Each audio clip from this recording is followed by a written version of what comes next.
Once, long before every pocket held a glowing mirror, a person could make a bargain and know roughly where the edge of it stood. A handshake had a palm in it. A promise had a witness.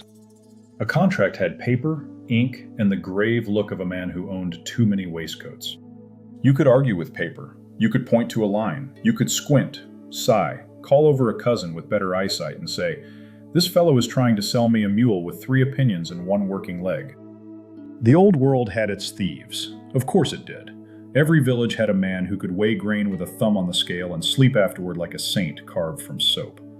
Still, the bargain usually arrived wearing a recognizable hat. Now the bargain comes as a small gray box on a screen. It appears when you want something else. You want to read the article. You want to install the app. You want to join the group. You want to use the little tool that promises to remove the background from your photo because the background contains laundry, and laundry has a talent for ruining majesty. Then the box arrives. I agree. That is what it asks. It asks with the gentle menace of a door that opens only after you bow. There may be a link nearby.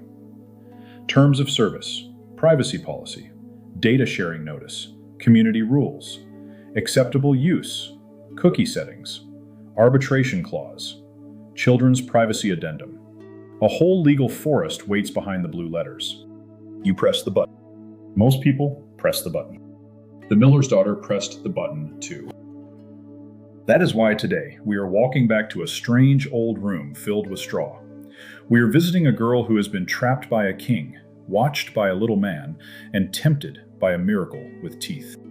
Today's tale is Rumpelstiltskin, and today's question is terms of service. What does the little man who spins straw into gold teach us about the contracts we sign without reading, the apps we invite into our lives, and the secret names hidden inside every modern bargain? The tale begins with a boast. A miller, poor in judgment and rich in trouble, goes before the king and says his daughter can spin straw into gold. The words leave his mouth like sparks from a bad chimney. Perhaps he wants favor. Perhaps he wants importance. Perhaps he has spent too many years grinding other men's grain and now hungers to sound grand before someone with a crown. Whatever the reason, the boast rises into the air. The king hears it.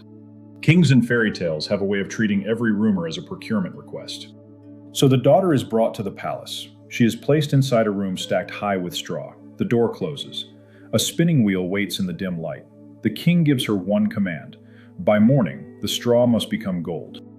If she succeeds, she lives. If she fails, she dies.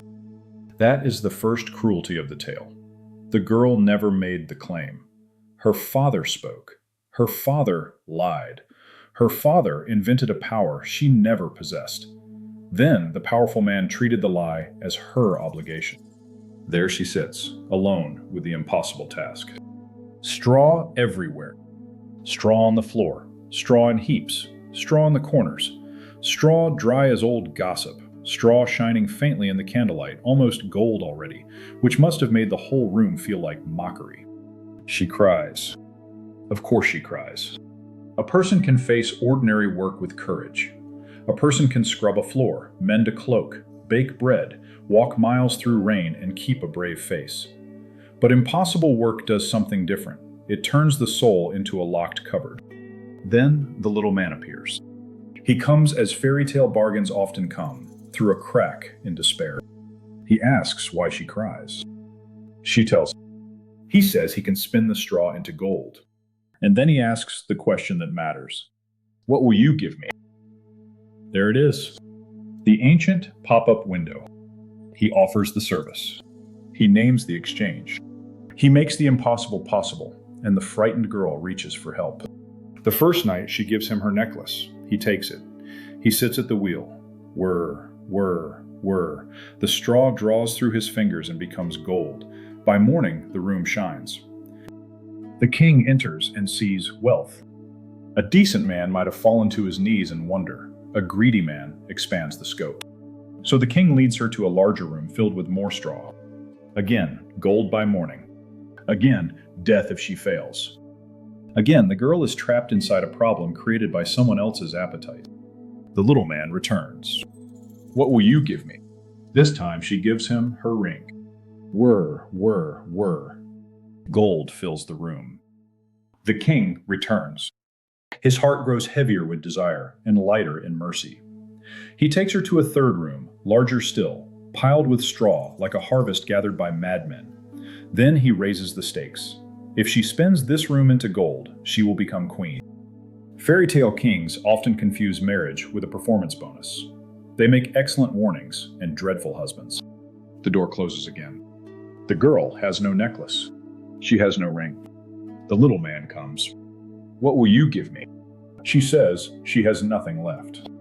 Then he asks for a future thing. He asks for her first child after she becomes queen. This is the darkest part of the bargain. He asks for what she cannot fully understand because it has not arrived. He asks for a love she has not yet held. He asks for a bond she cannot measure in the room where she is about to die. The offer is cruel because the pressure is immediate, while the cost is distant. She agrees. Whir. The straw becomes gold. The king marries her. Time passes. The child is born, and the little man returns to collect. Now she understands. The price has a face. The price has a breath. The price has a tiny hand curled around her finger. She weeps and pleads. The little man, who once seemed strange and useful, now seems terrible. He offers one escape. If she can discover his name within 3 days, she may keep the child. The queen sends messengers across the land.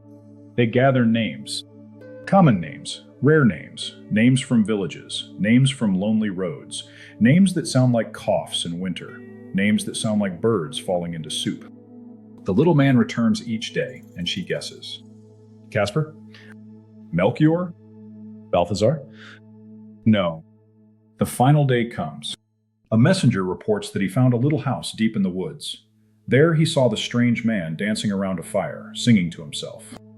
Today I bake, tomorrow I brew. The next I'll have the young queen's child. How glad I am that no one knew. That Rumpelstiltskin I am styled. The secret name is heard. The queen waits. The little man arrives. She guesses a few wrong names.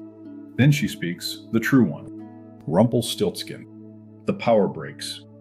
In some versions, he stamps his foot so hard he tears himself in two. In others, he runs away in a fury. Either way, the hidden force loses its grip when it is named. The child stays with the mother. The bargain collapses. The room full of straw is gone, but the lesson remains. Now we leave the old palace and return to the glowing mirror. The straw has changed form. It looks like unread messages. It looks like photos. It looks like contact lists. It looks like search history. It looks like a free account, a tempting app, a cheerful service that says it can make your life easier by morning. The little man has changed form too.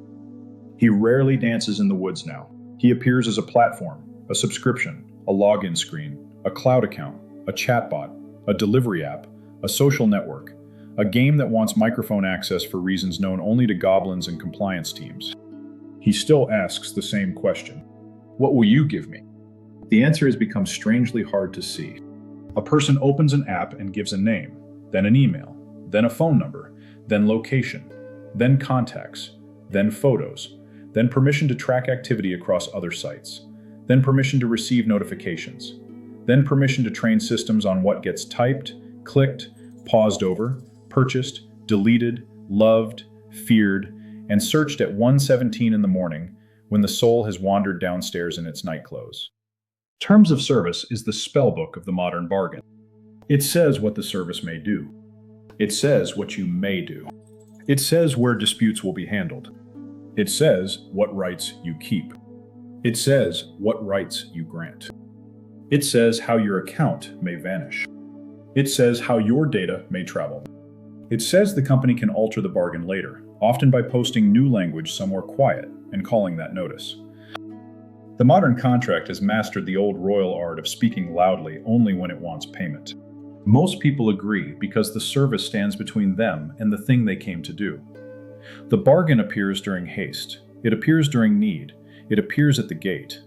That matters. Rumpelstiltskin never visits the miller's daughter during a calm afternoon with tea on the table. He visits when the door is locked, the straw is piled high, and the king has made failure deadly. That is how many digital bargains work. The pressure may be small. You need the app for work. You need the account to talk to your child's school. You need the platform to sell handmade candles that smell like rain on a haunted duke, which sounds suspiciously specific, though someone will buy it. You need the tool because everyone else already uses it. The service arrives as help. The price waits behind the help. This tale teaches a plain lesson. A bargain made under pressure deserves special attention. Pressure narrows vision. Fear shortens the future. Haste makes the distant cost feel unreal. The miller's daughter gives the necklace first, then the ring. Those are real losses, yet they belong to the present. She knows their weight. She can touch the place where the necklace rested. She can feel the absence of the ring. The child is different. The child belongs to tomorrow. That is the kind of price we struggle to understand. Digital services often ask for tomorrow. They ask for patterns that may matter later. They ask for a record of behavior that can follow a person across jobs, schools, relationships, purchases, and public life. They ask for content that may train a system. They ask for permissions that seem harmless until they gather into a portrait. One photo means little. 1,000 photos tagged by place and time begin to form a map of a life. One search means little. Years of searches become a weather report of the soul. One click means little. A long trail of clicks can reveal anger, loneliness, appetite, loyalty, weakness, taste, class, habits, fears, and the quiet little rooms where a person hides from the day. This is the straw. It looks worthless at first. The service spins it into gold. The tale also teaches us that the most dangerous bargain often begins with someone else's boast. The miller says his daughter can spin straw into gold. His words trap her. In our world, other people's claims often push us into contracts. A workplace adopts a platform and says everyone must use it. A school selects an app and says parents must download it. A friend group moves to a social network and says the conversation lives there now. A business market gathers on one site and says sellers must enter to be seen. The boast may sound like progress. It may sound like convenience. It may sound like the future marching in polished boots. Then the individual gets dragged into the room with a straw. Click agree. Make an account. Verify your identity. Sync your contacts. Accept the new terms. The old tale has a useful mercy here. It makes the injustice visible. The girl did not create the claim that bound her. In modern life, people often inherit digital obligations they never asked for, then get scolded for failing to manage every permission like a private attorney wearing reading glasses and chainmail. A sane society should ask better things of its tools. Still, the tale also gives the girl agency. She cannot control the king. She cannot undo her father's boast. Yet she can learn the name of the hidden power. Naming matters. In fairy tales, a name reveals the shape of a thing. A named creature becomes less misty. It stands where the human mind can see it. Once the queen knows Rumpelstiltskin's name, she can speak it aloud, and the bargain loses its enchantment. Modern terms of service has secret names too. One secret name is data retention. That means how long the service keeps what it gathers. Another is third-party sharing. That means who else may receive the information. Another is arbitration. That means where conflict goes when something breaks.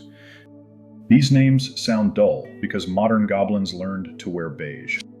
A phrase like binding arbitration has the dramatic charm of oatmeal left in a filing cabinet, yet it can decide whether you enter a public court or a private process. Dull words sometimes carry sharp objects. Another secret name is license.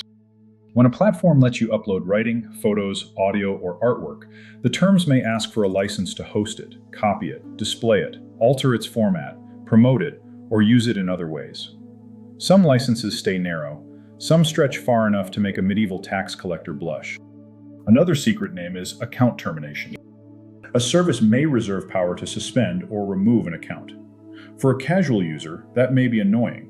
For a small business, a writer, a musician, a teacher, or a craftsman, that can mean losing the shop window, the audience, the archive, or the payment rail. Here, the fairy tale becomes practical. The queen wins because she sends messengers.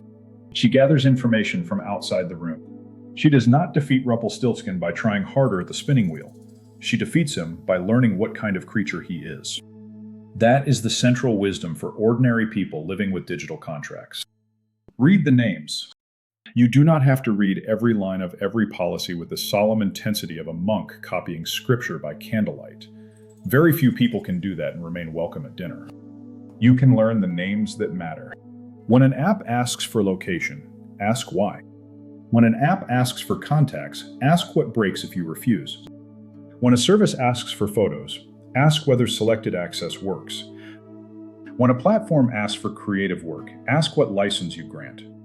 When a paid service changes terms, ask whether the old bargain still serves you. That small habit changes the whole room. The spinning wheel keeps turning, yet the spell weakens. The tale also warns us about magical help that solves a problem while making us dependent on the helper. Rumpelstiltskin really does spin the straw into gold. That is part of the danger. If he failed, he would be easy to refuse. The girl would see him as another oddity in a night already full of sorrow. But he succeeds. He makes the impossible happen. He saves her life. That success gives him power. Modern services work the same way. The map app really does guide you through an unfamiliar city. The payment app really does settle the bill. The cloud drive really does preserve the file after the laptop dies with the theatrical timing of a poisoned duke. The AI assistant really does draft the email, clean the notes, summarize the meeting, or make the blank page less terrifying. The service is useful. That usefulness can lull the user into thinking the bargain is harmless. Magic with benefits remains magic with terms. The question for modern people is never, should I use tools? Human beings make tools because we have hands, memory, and hunger. The better question is, which tools may enter my life, under what bargain, and with which boundaries? Boundaries sound severe until you see them as doors with hinges. A good boundary lets the right thing enter at the right hour. A poor boundary leaves the house open and hopes the wolves respect the carpet. The miller's daughter lacks boundaries at first because she lacks power. The room, the king, and the little man all press upon her.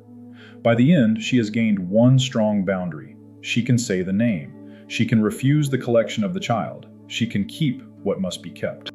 That is the human task in the age of terms of service. Keep what must be kept. Your face deserves care. Your voice deserves care. Your writing deserves care. Your location deserves care. Your child's information deserves care. Your private grief deserves care. Your midnight searches deserve care too, even the foolish ones, even the ones about whether a raccoon can hold a grudge. It probably can. The raccoon legal community remains silent. The tale also gives us a pattern for deception. Rumpelstiltskin's bargain grows harsher over time. First, necklace. Then, ring. Then, child. The early trades condition the girl to accept the later one. This is familiar in digital life. A service may begin with a small ask, email, then phone, then identity verification, then location for better results, then contacts to find friends, then notifications to stay updated, then access to browsing activity for personalized experience. Each step may seem manageable on its own. The whole chain becomes something else. Many people feel this as fatigue. They sense that every tool wants a piece of them. They sense that every door has a toll. They sense that daily life has become a long hallway of little permissions, each one minor, each one somehow intimate. That fatigue is real. It comes from the constant conversion of ordinary action into recordable action. Buying a book becomes a data point. Walking through town becomes a data point. Pausing over an image becomes a data point. The modern wheel spins constantly. Straw into gold. Attention into prediction. Prediction into money. Money into more wheels. Fairy tales help because they restore moral shape to events that otherwise feel normal. They let us see the strange thing again. A woman trapped in a room with straw is strange. A little man demanding a child is strange. A glowing rectangle asking a teenager for perpetual rights to his face, voice, habits, and friendships should also feel strange. That feeling is healthy. Wonder is a guard dog with better manners. When wonder wakes up, we ask better questions. Who benefits from this bargain? What do I give? What can I withdraw? What happens to my work? What happens to my child's data? What happens if I leave? Can I take my archive with me? Can I use the service with fewer permissions? Can I pay money instead of paying with attention? These questions sound small. They are small in the way seeds are small. A forest begins with little green stubbornness. Now, we should speak kindly about the ordinary user. The ordinary user is tired. The ordinary user has errands, bills, aging parents, work messages, school forms, leaking faucets, and a body that has begun making a strange clicking sound when standing up. The ordinary user cannot hire a lawyer each time a flashlight app wants access to location. So the practical answer must be simple enough for daily life. Start with the services that matter most. Your bank, your email, your cloud storage, your phone, your main social platform, your child's school apps. Those are the castle gates. Guard them first. Use strong passwords through a password manager. Turn on multi-factor authentication for accounts tied to money, identity, and communication. Review app permissions on your phone once a month. Remove access that feels excessive. Give location only while using the app when possible. Share fewer contacts. Upload less by habit. Keep private copies of work that matters. Treat free services as bargains rather than gifts. A gift asks gratitude. A bargain asks attention. That distinction can save a household from many digital goblins. For parents, the lesson grows even sharper. The queen fights for the child after realizing the cost. Modern parents often face this earlier. A child's image, school data, voice, habits, and friendships can enter systems long before the child understands consent. A parent can choose slower sharing. A parent can use initials rather than full names online. A parent can ask schools what apps collect. A parent can delay accounts that turn childhood into performance. This is care, plain and strong. Childhood should have corners the market cannot see. For creators, Rumpelstiltskin gives another warning. The little man spins raw material into value. Many modern platforms do the same with creative labor. A writer posts, a musician uploads, an artist shares, a teacher records. The platform hosts the work, distributes the work, gathers the audience, and then writes rules around access. The creator receives reach. The platform receives dependency. That bargain can make sense for a season. It becomes dangerous when the creator has no copy, no mailing list, no separate site, no direct relationship with the audience, and no way to leave without losing the whole village. The queen survives because she has messengers beyond the castle. Creators need messengers beyond the platform. An email list, a personal archive, a website, a backup payment channel, a habit of saving source files, a quiet refusal to place the whole kingdom inside one rented tower. Platforms make charming landlords until they discover a new policy lever and start rearranging the furniture while you are eating soup. For workers, the lesson is similar. Many workplaces adopt tools that record activity, rank output, monitor messages, or summarize behavior. Some of these tools help teams coordinate. Some become little kings with dashboards. A worker can ask what is measured. A manager can ask whether the measure fits the work. A leader can refuse tools that turn trust into surveillance theater. The old story shows what happens when power demands gold from straw. The person inside the room pays the cost of the fantasy. Modern organizations should remember that human beings are more than measurable output. A workplace that tracks every motion may gain records while losing judgment. It may know who clicked, typed, paused, and replied. It may lose sight of who carried the burden, solved the quiet problem, calmed the client, or kept the team from falling into a sack of knives. There is another part of the tale we should notice. The queen does not defeat Rumpelstiltskin by becoming crueler than he is. She defeats him through knowledge. She learns the name. That matters because many people respond to digital life with despair. They feel surrounded by systems too large to understand. They feel as if every bargain has already been made by someone else. They feel as if the king has locked the door, the straw has filled the room, and the spinning wheel waits. Despair gives the little man more power. Knowledge gives the human person more room. You can learn enough.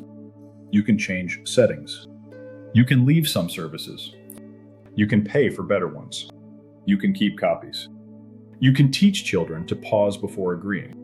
You can make a household rule that no app receives contacts without a real reason. You can build a small habit of reading the headings before clicking. The headings are often where the names hide. Data we collect. How we share information. Your rights. Content license. Account suspension. Dispute resolution. Changes to these terms. They sound like chapters from the dullest dragon manual ever written. Read them anyway. Dragons love dull manuals. That is where they keep the fire permissions. The fairy tale also gives us mercy for past bargains. The queen made a terrible agreement. She was frightened. She was trapped. She gave away a future love because the present danger filled the whole sky. The tale does not abandon her there. She receives a chance to recover what she promised away. That is a hopeful thing.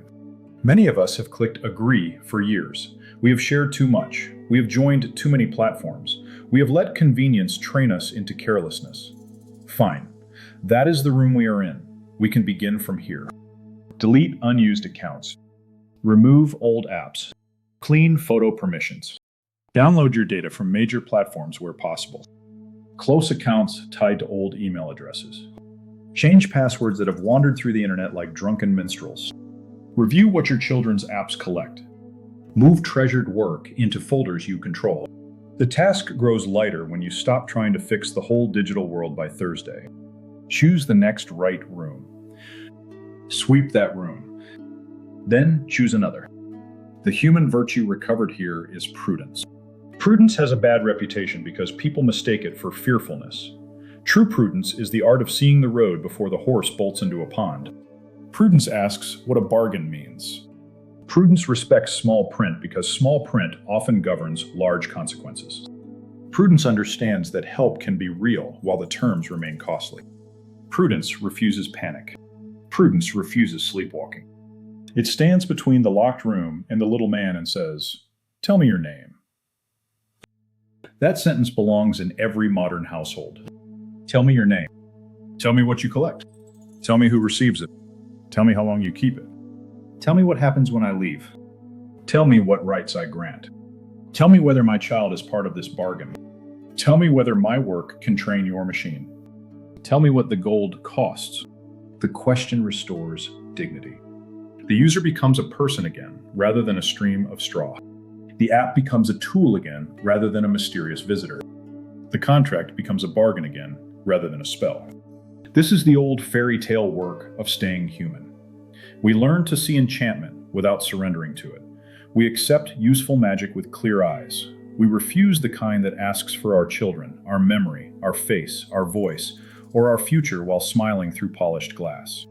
The little man still dances in the woods. He has better branding now. His fire is a server farm. His song is a settings menu. His secret name sits in legal prose, surrounded by commas, wearing a gray cloak stitched by attorneys. Yet he can still be named. And when he is named, the fear changes. The room of straw becomes a room with exits. The spinning wheel becomes a machine with a switch. The king's demand becomes a claim that can be challenged. The bargain becomes something we can study, refuse, narrow, or accept with care. That is the majesty hidden inside this odd little story. A poor girl, trapped by power, meets a creature of secret knowledge. At first, she pays because she must. Then she learns. Then she speaks. Then she keeps the child. Our age needs that image. A mother standing in the palace chamber. A strange little man waiting to collect. A true name held on the tongue like a candle. The future asleep in her arms. We live among bargains that spin straw into gold. We use tools that amaze us. We carry mirrors full of voices. We cross invisible bridges every day. There is greatness in that. There is danger too. Human beings can live with both when we recover the old virtues. Attention. Prudence. Courage. Attention sees the box before clicking. Prudence reads the name beneath the spell. Courage keeps the child. And so the next time the glowing mirror asks for agreement, pause for one breath. Let the little room of straw appear in your mind. Let the wheel turn once. Let the strange helper ask what you will give. Then answer as a free person. Ask the name. Keep what must be kept. Walk back through the castle door with your future still in your arms. A grand world awaits.